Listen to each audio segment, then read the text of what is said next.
Arsenal's squad for this season is literally a joke. They've got two teams. They are absolutely stacked in depth. They got their best team and they've got their backup Arsenal 11. And do you know what the worst part about this is? Even as a Man United fan, I couldn't confidently back us to finish above Arsenal's backup 11. I couldn't back us to beat Arsenal's backup 11. Like, I couldn't sit here and say with confidence that our team is better than Arsenal's backup 11. Now, our team should be better, but we are just massively underperforming at the moment. And that is concerning how stacked that backup Arsenal side is, because Havertz can score 20 goals. Madueke wasn't probably worth 50 million, but a good player. Marino, decent player. Norgard, very underrated player. Nwaneri's a talent. Mascara, Hincapie is...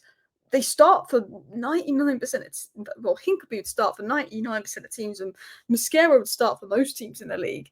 Ben White's unbelievable depth. Lewis Skelly's a top player. You know, questions over Kepa in goal, but they're stacked. And I was like looking at it, and this doesn't even include Dowman. And you actually look at the depth that Eze can be back up to Odegaard, but also be the left winger. You know, Dowman and Nwaneri can be back up to Odegaard, but also be the right winger. You know, Madueke, Havertz, Gabriel Jesus wasn't even included in there. Lewis Skelly can play in midfield, because Hincapie obviously hasn't been signed yet. But Hincapie, I think, is going to go left back and challenge Calafiore that's injury prone, but also there in case something happens to Gabriel to cover, which means Lewis Skelly could permanently go into potentially midfield. And I look at Arsenal and they're stacked, because we look at Arsenal's two biggest issues last season. The first issue was obviously breaking down low blocks, and I did a video talking about how Madueke, Gyokeres and Eze are three unpredictable players with high shot volumes that cause chaos, and unpredictability, chaos, shot volume, people that can create something out of nothing is the best way to break down low blocks. So they've got three good attacking signings to do that. There is also rumours that they might look at a left winger, that Eze actually was brought in to challenge Odegaard, but I don't think you're going to have the funds for that if you go for Hincapie unless serious sales happen, because I know Kivior's set to go, Reece Nelson's set to go, Zinchenko's set to go. So there's obviously all that kind of talk. But Arsenal's biggest issue, I think, after breaking down low blocks, and arguably probably their biggest issue last season, actually, you could say, was depth. Saka got injured, nobody to step in. Now Madueke can come in. Saka's already injured. Havertz got injured. Well, Jesus was injured. Trossard had to step in. Now you've got Gyokeres, the guy that got 100 goals in the last 2 seasons, to step in. You know, Eze's also there in case Odegaard gets injured, you know, because Nwaneri and Dowman are very, very young. So your 3 players that got injured last year were Saka, Gyokeres and Odegaard. We'd have Eze, Madueke and Gyokeres, as cover for those 3. You know, you've got Lewis Skelly and Marino as cover for Rice, Norgard even, Subamende. There's just elite depth there, and you think just the talent of Dowman, the talent of Nwaneri. Like, it's crazy. For me, Timber's the best right back in the league, but Ben White, fully fit. We know what he can do on the overlaps. Mascara's a fantastic player, very underrated signing for Arsenal. Hincapie, I'm going to talk about in more detail what a signing he is. But I saw something that Sky Sports posted, interestingly, to show how much Arsenal are maximising their squad and how stacked this Arsenal squad is. So this is squad cost versus value. So this is how much Arsenal paid for their squad, which is 826 million, and how much its value is, which is 1.1 billion.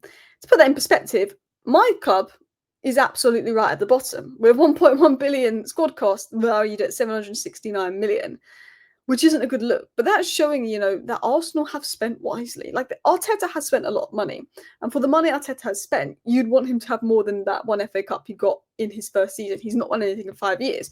Don't get me wrong, Arteta has to win something this year. He has no excuses, I feel like, anymore not to win something, you know, or at least get to the final, be really competitive. But that is just crazy, like how good Arsenal's squad is. And actually, you know, like Brighton, like smart, they've been smart with it. They've been smart with their recruitment. And look, Liverpool are my favourites to win the Premier League, but when I did my Premier League predictions like a couple of weeks ago, I said if Arsenal sign Eze, they can win the league. They just needed that guy on the left, just that extra bit of quality in attack. And, you know, Arsenal could seriously win the league this season. You know, they've won both their games this season. Liverpool have won both their games this season. They seem like they're going to be the top 2. You can never rule out City. I still think Chelsea's got something to give. But Arsenal could go all the way this year because they've got the depth to cover these injuries that are already happening in early. So yeah, I want to break down this Arsenal squad bit by bit and actually talk about it and give you my thoughts as like a Manchester United fan, but like trying not to be biased. And look, we're going to start with the fullbacks. Obviously, Raya, You can argue he's the best goalkeeper in the league. I think Alisson is the best goalkeeper in the league, but because of Alisson's injury record, you could very much argue it's Raya, especially with all the clean sheets. But I think that mostly comes from Arsenal's strong rest defence and defensive performance and midfield performances. But let's break down this Arsenal squad. So for me, Urian Sim was the best right back in the Premier League. Reece James is too injury prone. Frimpong's only just come in the door.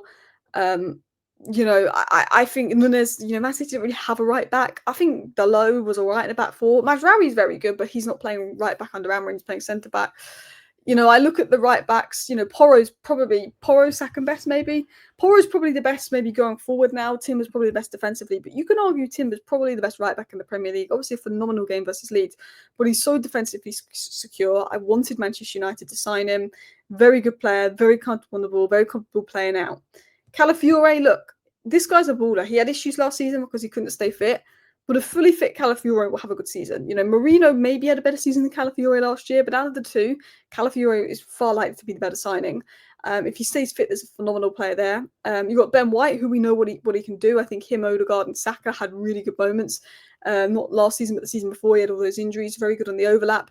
And Hincapie could potentially be coming in. Now, I think Lewis Skelly's best role will eventually be in midfield. I think he's got the ability on the ball and the passing ability to become a top midfielder, Miles Lewis Skelly. But Hincapie coming in is a little bit of a left-back version of Ben White. But the thing about Hincapie is he's a little bit faster than Calafiore. He's a little bit more aggressive on the overlap and more of an aggressive crosser. And he's someone that could provide the overlapping dynamics for someone like if Eze plays on the left wing, he's not a touchline left winger.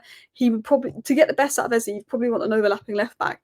And that's what you would get in someone like Hincapie. But again, with Hincapie, he's so defensively secure. Arsenal, and everyone talks about them being Stoke, Tony Pulis, all of this. Look, you are very defensively good, but you're so defensively secure because Timber defensively is unbelievable. Hincapie defensively is unbelievable, but they also can add a lot going forward. They're 6 foot, they're giants, while Timber's a bit smaller. There's a lot of physical aspects in there, but Hincapie can provide the overlaps. We know what Calafiore can do. He's just a monster of a player. Ben White, Hincapie, Calafiore, Timber as the fullbacks. You've got Gabriel and Saliba, who are the centre-backs. And in my opinion, Gabriel has been the better centre-back recently. He's been immense. Saliba is very good. Mosquera was back up there. Obviously, Hincapie and Calafiore can play back up at centre-back. And Lewis Skelly can come in as left-back if there's injuries that occur. But Mosquera is one of the highest-rated young players in football. I'm surprised he went to Arsenal in the sense of just because it's not guaranteed minutes. Like Hincapie, it won't be guaranteed minutes. But clearly Arsenal have promised some kind of rotation that they're going to have a role. And, Berta has done a madness there. But you look at Mosquera, he is probably the perfect long-term Saliba replacement. Saliba got a big injury. You bottled the league that season. Mosquera is that kind of guy that could come in and really do a job and feel that, I think he's very young and still has time to develop. But he's kind of a Saliba-type player. Hincapie, we know how good he was for Bayer Leverkusen in that left centre-back role. He can be a left-back, he can be a left centre-back. He's a proper hybrid type, very good defensively. The difference between Hincapie and Calafiore for me is Hincapie's probably a little bit quicker, getting up and down, the 1v1 tackles, a bit more of an overlapper. You've got Subamende.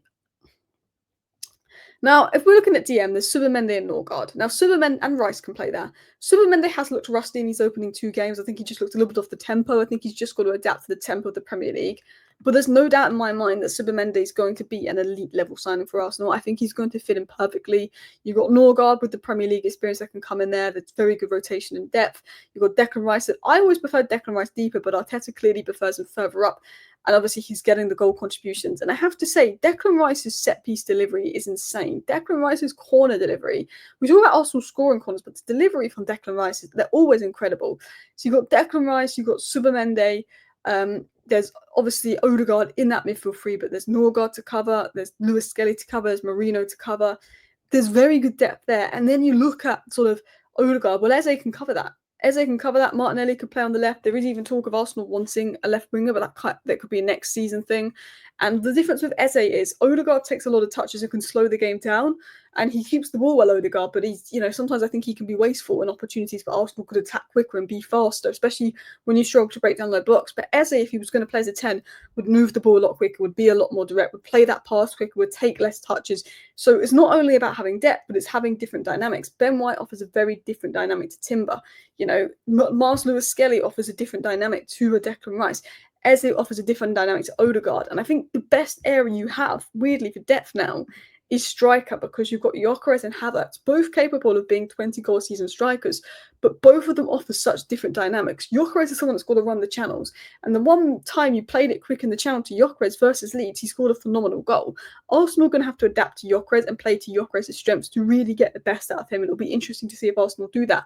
But if you want someone who's really good with the ball in front of them, really good at running the channels, creating something out of nothing, Gyokeres is that guy. If you want someone to drop deep and be a little bit more involved in play, Havertz is that guy. You've got two different variations in Gyokeres and Havertz at striker. Havertz is better with the back to goal play. Gyokeres is better running onto the ball. Eze is a very different left winger to Martinelli. Eze is better in the central pockets, but Martinelli's got maybe a bit more pace, a bit more better on the counter. Madueke can play on the left, can play on the right. Saka, for me, is a world-class right winger. It's hard to really find a replacement for Saka or an alternative for Saka without there being a drop-off. But Madueke is incredibly direct. He's incredibly unpredictable. He wants to make things happen. And you look at Arsenal's squad and you look at the depth, and it's very good. And as a Manchester United fan, it is capable of winning the league. They've got the depth there. I think this is the best Arsenal squad that I've known. I was too young to really remember the early glory days of Arsenal. I was born in 2000, but in terms of how stacked it is right now that I know, because my football knowledge pre-2007 is not going to be great, being honest. And I was 7 in 2007, 8 in 2008. So really, if I'm looking at knowledge, pre-2010, very limited memories, apart from Man United. But I think this is probably Arsenal's best squad in a long time. Let me know if you agree. Thank you for watching. Bye.